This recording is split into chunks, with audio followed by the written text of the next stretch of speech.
నమస్తే GRTV 7 news కు స్వాగతం. ఒంటిమిట్ట శ్రీ కోదండరామస్వామి వార్షిక బ్రహ్మోత్సవాల్లో భాగంగా 5వ రోజు ఆదివారం రాత్రి గరుడ వాహనంపై శ్రీ సీతారామ లక్ష్మణులు భక్తులకు అభయమిచ్చారు.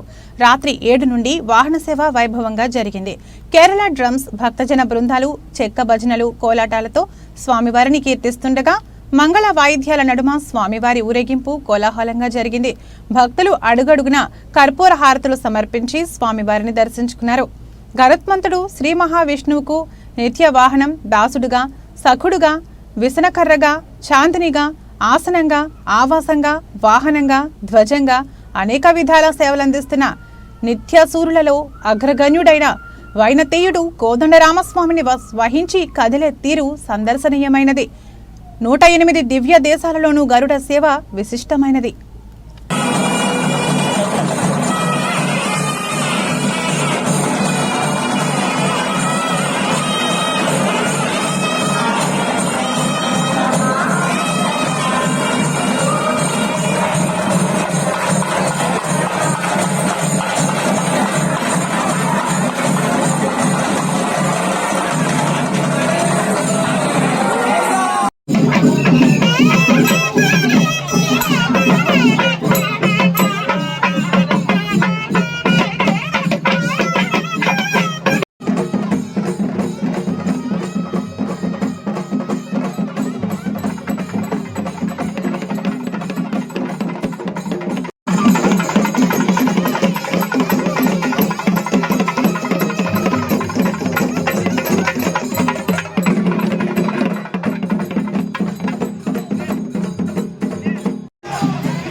Bajrang Dal, Picture Card.